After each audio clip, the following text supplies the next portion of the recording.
আসসালামু আলাইকুম রাহমাতুল্লাহ। সুপ্রিয় ইসলামের আলোর দর্শক মণ্ডলী, আশা করি আল্লাহর অশেষ রহমতে আপনারা সবাই ভালো আছেন। আজকে আমরা আলোচনা করব তাহাজ্জুদ নামাজের সঠিক নিয়ম সম্পূর্ণভাবে। তার আগে চ্যানেলটি সাবস্ক্রাইব করে বেল বাটনটি প্রেস করে দিন। তো চলুন এখন মূল আলোচনায় ফিরে যাই। তাহাজ্জুদের নামাজ এমন একটি ইবাদত যেটি পড়লে আপনার মুখে নূর জ্বলবে। এখানে প্রশ্ন হচ্ছে, যেটা অনেকেই জানেন না, যে তাহাজ্জুদের নামাজ কখন আদায় করতে হবে। তো এর জন্য আমি প্রথমে একটি হাদিস বলবো।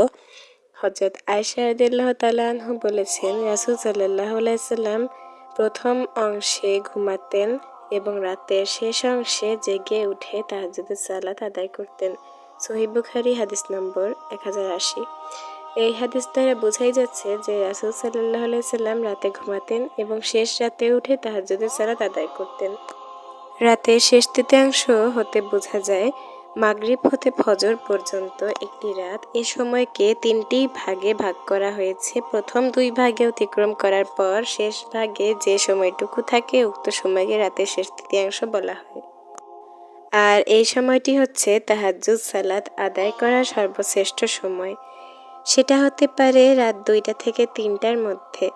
রাত ছোট এবং বড় হওয়ার কারণে স্পষ্ট বলা যাচ্ছে না যে সঠিক সময় কোনটি। এখন আরেকটি বিষয় নিয়ে অনেকেই বিভ্রান্তিতে পড়ে যান যে তাহাজ্জুদের সালাত কয় রাকাত আদায় করতে হবে। এটি নিয়ে আরেকটি হাদিস বলতে হয় যে হযরত আয়েশা রাদিয়াল্লাহু তাআলা আনহা হতে বর্ণিত কিছু কিছু হাদিসে পাওয়া যায়, তিনি বলেছেন রাসূল সাল্লাল্লাহু আলাইহি সাল্লাম রাতে 8 রাকাত তাহাজ্জুদের নামাজ পড়তেন এবং 3 রাকাত বিতরের নামাজ আদায় করতেন। সবগুলো হাদিস বর্ণনা করলে বোঝা যায় রাসূল সাল্লাল্লাহু আলাইহি সাল্লাম 2 রাকাত করে মোট 8 রাকাত পড়তেন। কখনো 10 রাকাত আদায় করতেন এবং 1 রাকাত বিতরের নামাজ পড়তেন। আবার 3 রাকাতও বিতরের নামাজ পড়তেন।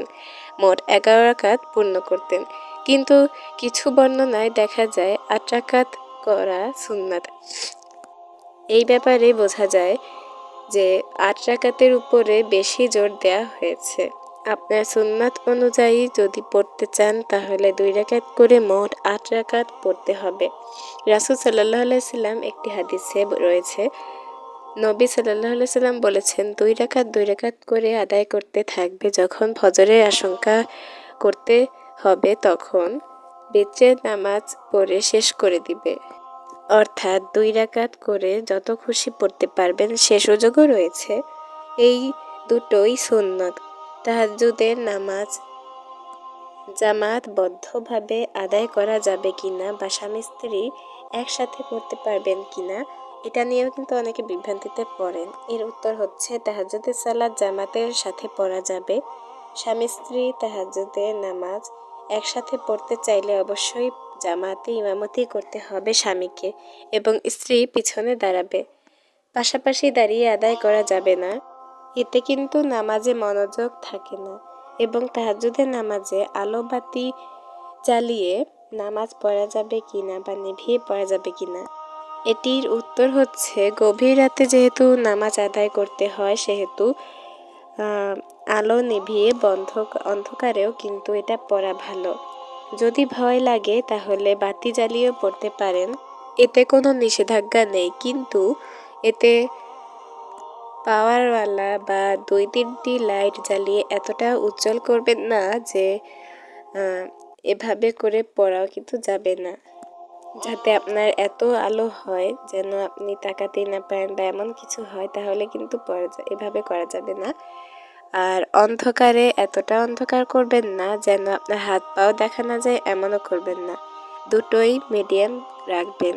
এশার নামাজের পর তাহাজ্জুদ পড়তে পারবেন কিনা বা এশার পরই বিতরে পড়ে ফেললে তাহাজ্জুদ পড়তে পারবেন কিনা, বা এশা ও তাহাজ্জুদে বিতরে নামাজ পড়া যাবে কিনা, এটি নিয়েও কিন্তু অনেকে বিভ্রান্তিতে পড়ে থাকেন যে এটা আসলে কিভাবে পড়তে হয়। তো এর উত্তর হচ্ছে হাদিস হতে পাওয়া যায় রাসূল সাল্লাল্লাহু আলাইহি সাল্লাম তাহাজ্জুদের নামাজ শেষ করেই বিতরের নামাজ পড়তেন। হাদিসে রয়েছে সুন্নত হলো তাহাজ্জুদ সালাত শেষ করে বিতরের সালাত পড়তে হয়। যদি কেউ এশার পর বিতরে আদায় করে ফেলে তবে সে তাহাজ্জুদ আদায় করতে পারবে এবং তাহাজ্জুদের শেষে বিতরে পড়ার প্রয়োজন নেই। তো প্রিয় দর্শক, আজকে ভিডিওটি যদি আপনারা কিছু শিক্ষা পেয়ে থাকেন তাহলে কিন্তু অবশ্যই আমাকে কমেন্টে জানাবেন, এবং আজকে এই ভিডিওটি ভালো লাগলে অবশ্যই চ্যানেলটি সাবস্ক্রাইব করে বেল বাটনটি প্রেস করে দিন, আর ভিডিওতে একটি লাইক করে দিয়ে পাশেই থাকুন। আজকে ভিডিওটি এই পর্যন্তই, পরের ভিডিও নিয়ে আবার হাজির হব। সবাই ভালো থাকবেন। আল্লাহ হাফেজ। আসসালামু আলাইকুম ওয়া রাহমাতুল্লাহ।